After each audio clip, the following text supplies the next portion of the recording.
নমস্কার বন্ধুরা, টুপাই কুকিং ব্লগে আপনাদের সবাইকে স্বাগত জানাই।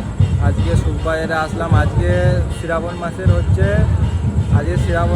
হচ্ছে ফার্স্ট সোমবার, তাই আমাদের এখানে সুখবাজারের শিব মন্দিরের ভিড়টা দেখুন।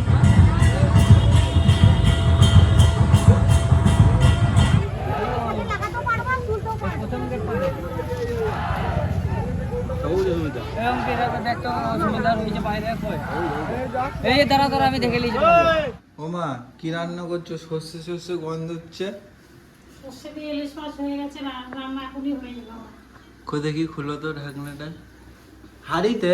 হ্যাঁ হ্যাঁ, হাঁড়ির একটা টেস্টে এই অ্যালুমিনিয়ামের টেস্টে আলাদা, এই স্বাদই আলাদা।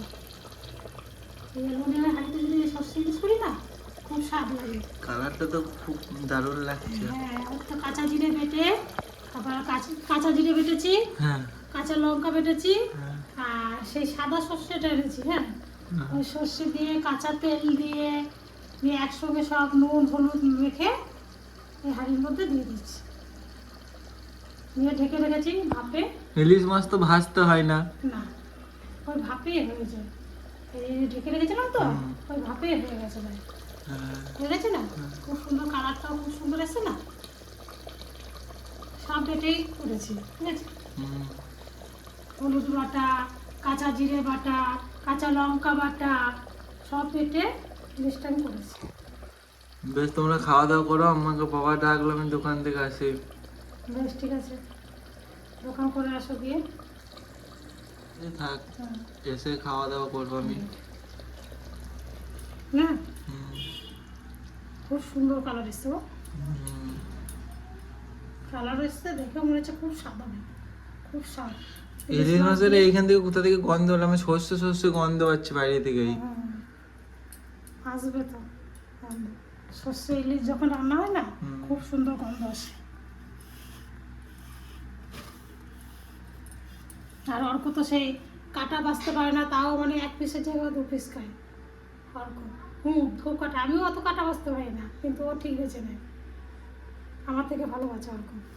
ওই যে উকি দিয়ে দেখছে অর্ক।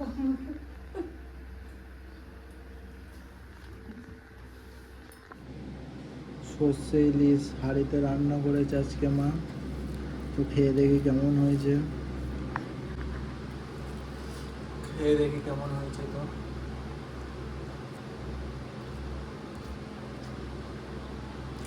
খুব সুন্দর হয়েছে।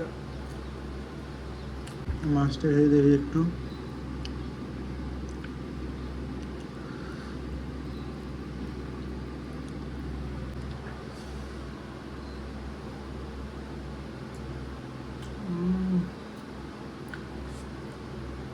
দারুণ স্বাদ।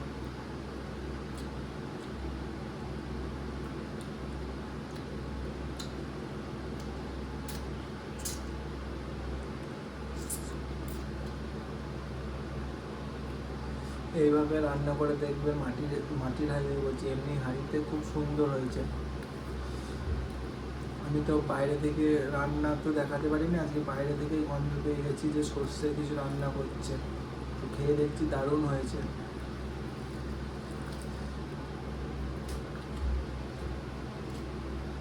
এই যে সর্ষে,